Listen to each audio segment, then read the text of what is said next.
নমস্কার সবাইকে।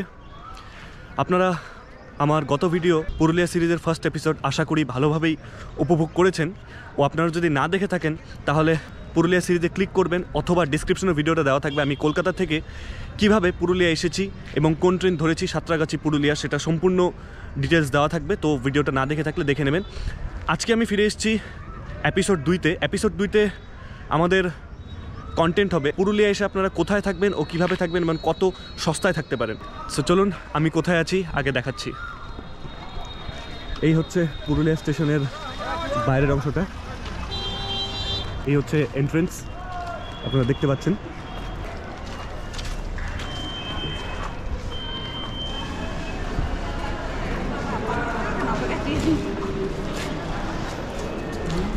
আর এখানে দেখুন সম্পূর্ণ কী কী ট্রেন যাবে দেওয়া রয়েছে।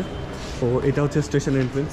তো আমি রয়েছি এই ডরমিটরিতে। তো এই দেখুন, এখান থেকে ঢুকেই আপনারা বাঁ দিকে দেখুন, এখানে সিঁড়ি দিয়ে উঠে যাবেন।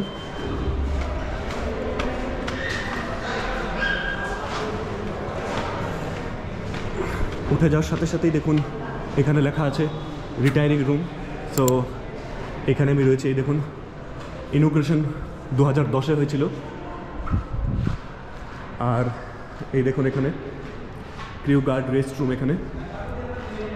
আর এখানে দেখুন এসি রিটায়ারিং রুম আর নন এসি রিটায়ারিং রুম, এগুলোতে আপনারা থাকতে পারবেন যদি খালি থাকে। আর এটা যেখানে আমি আছি ডরমিটরি, এটা হচ্ছে ডোর। আর তো আমার বেড হচ্ছে এটা। তো কালকে রাত্রে আমি এই বেডটা নিয়েছিলাম। দেখুন আমার ড্রেস রয়েছে, ওইখানে আরও বেড রয়েছে, কালকে আমি একাই ছিলাম। আর এই হচ্ছে মিরর এখানে। আর এই হচ্ছে লকার। সো লকারও আমি ব্যাগ রেখে নিয়েছি একটা চাবি নিয়ে। আর এই হচ্ছে এই সাইডের মিরর দেখুন। আর এই হচ্ছে ওয়াশরুম। ওয়াশরুমটা আমি আপনাদেরকে দেখাচ্ছি। এই হচ্ছে ওয়াশরুমের মিরর। আর এই হচ্ছে ভেতরের বেসিন ও সাবান, স্কেচ ও জল অ্যাভেলেবল রয়েছে। এই দেখুন বালতি ও গামলা দেওয়া রয়েছে। ওইখানে দেখুন দুটো রয়েছে, এটা একটা লেট্রিন রয়েছে ও ইউরিনাল রয়েছে একটা, এই দেখুন। আর একটা চেয়ার পেয়ে যাবেন আপনারা। আর এখানে দেখুন চার্জিং পয়েন্টও পেয়ে যাবেন বেডের সামনে একটা করে। এই দিক থেকে আমি স্টেশনটা দেখাচ্ছি আপনাদেরকে, ভিউটা দেখবেন। এই দেখুন এখান থেকে সম্পূর্ণ স্টেশনটা, ওইখানে ট্রেন দেখতেই পাচ্ছেন। সম্পূর্ণ স্টেশনটা এখান থেকে দেখা যাচ্ছে। স্টেশনের একদম পাশেই বেরোনোর আগে দোতলাতেই এই রিটায়ারিং রুম বা ডরমিটরিগুলো অ্যাভেলেবেল রয়েছে। এই হচ্ছে ডরমিটরির বাইরের অংশটুক, একদম দেখুন পরিষ্কার পরিচ্ছন্ন রয়েছে আর একদমই শান্ত পরিবেশ। আর একটু ট্রেনের আওয়াজ তো পাবেনি, অ্যানাউন্সের আওয়াজ পাবেনি, কারণ স্টেশনে রিটায়ারিং রুম। সো এটুকু অ্যাডজাস্ট করতে হবে, তাও খুব বেশি একটা না। কালকে আমি রাত্রে ঘুমিয়েছিলাম, তো খুব ভালোভাবেই ঘুমিয়েছিলাম। সো আসুন আমি এই রুম, এই ডরমিটরি বা আপনারা রিটায়ারিং রুম কীভাবে পাবেন সেই বিষয়ে বলছি। প্রথমত আপনার রিজার্ভেশন টিকিট থাকতে হবে। আপনি যেই স্টেশনে নেবেন, প্রথমত আপনার পুরুলিয়া স্টেশন পর্যন্ত রিজার্ভেশন টিকিট থাকতে হবে, সেটা এসিতেই হোক বা স্লিপারই হোক বা 2AC হোক। আমার কালকে 2AC টিকিট ছিল, আপনারা দেখতেই পেলেন। তো সেই 2AC টিকিট দিয়ে আপনারা যদি অ্যাভেলেবেল থাকে, যেমন আমি দেখালাম 6টা বেড রয়েছে, তো আমি একটা বেড নিয়ে নিয়েছি। আর রিটায়ারিং রুম খালি ছিল। সো আমি যেহেতু একা আর চিপ বাজেট ট্রাভেলার, আপনারা সবাই জানেন যারা যারা ভিডিও দেখেছেন, তো সেই জন্য আমি আর রিটায়ারিং রুম নিলাম না। রিটায়ারিং রুমেরও ভাড়া খুব বেশি একটা নয়, রিটায়ারিং রুমের ভাড়া ছিল 280 টাকা করে। আমি যেখানে আছি ডরমিটরি, তো সেই ডরমিটরির ভাড়া হচ্ছে 95 টাকা প্লাস 11 টাকা জিএসটি নিয়ে 160 টাকার কাছাকাছি পড়েছে।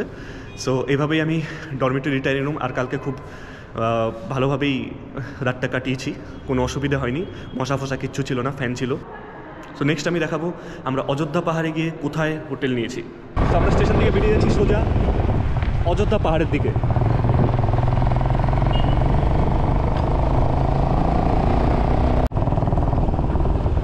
এই তো welcome to Ayodhya hills. So দেখতেই পেলেন পুরুলিয়াতে আমরা কোথায় ছিলাম ও রেলওয়ে ডরমিটরির কীরকম কী ডিটেলস আমি আপনাদেরকে দিলাম। আমরা চলে এসেছি এখন অযোধ্যা হিল টপে, একদম এই জায়গাটা হচ্ছে অযোধ্যা হিল টপ। আর আমি আছি এখন বিরসা মুন্ডা স্টেডিয়ামের পাশে। এই দেখুন পিছনে বিরসা মুন্ডা স্টেডিয়াম। বিরসা মুন্ডা স্টেডিয়ামের সামনেই ইয়ুথ হোস্টেল রয়েছে, দেখুন এই দেখুন ইয়ুথ হোস্টেল। এদিকে বাঁদিকে যাওয়ার জন্য বলা হচ্ছে, ঠিক আছে, সিম্পলি বাঁদিকে চলে যাবেন, ঠিক আছে। এখানে দেখবেন ইসকন লেখা আছে বাইরে, নোটিস করবেন। সো এদিক দিয়ে চলে যাব।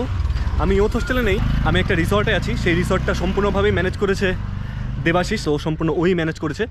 তো আপনারা সেখানেও থাকতে পারেন, সেখানেরও রেট আমি আপনাদেরকে বলবো। আপনার রাস্তার থেকে ভিতরে ঢুকবেন 200-250 মিটার মতো হবে, আপনারা আসবেন। দেখুন এখানে বিভিন্ন হোমস্টে পাবেন। এই দেখুন রাম ঠাকুর হোমস্টে আছে, তারপর এখানে কয়েকটি হোমস্টে আছে। দেখুন এখানে দি ডিভাইন ওয়েসিস রিসর্ট, তো কয়েকটা রিসর্টই আছে। সো আপনারা বাজেট অনুযায়ী এখানে আসতে পারেন। অযোধ্যা হিল টপে আপনারা বিভিন্ন রিসর্টও পেয়ে যাবেন। আর এদিকে এগিয়ে যাবেন, এগিয়ে যেতে যেতে এই বোর্ডটা মার্ক করবেন, বাঁদিকে ঘুরে যাবেন। সো এই হচ্ছে আমাদের রিসর্ট। দেখুন আমরা ঢুকে যাব গেট দিয়ে। অলরেডি যা ফর্মালিটিস রিসর্টের সব করে নেওয়া হয়েছে, তাই সোজা আমি আপনাদেরকে রুমেই দেখাবো। এই দেখুন রিসর্টটা, বিরসা মুন্ডা রিসর্ট, আমি আপনাদেরকে ডেসক্রিপশানে দিয়ে দেবো। আর ইনি হলেন বিরসা মুন্ডার মূর্তি। আর এখানে দেখুন রিসর্টটা বেশ সুন্দর একটা পরিবেশ রয়েছে, এই দেখুন এখানে। আর ও পাশে রয়েছে ক্যান্টিন, এই দেখুন। আর এই হচ্ছে আমাদের রুম সামনে।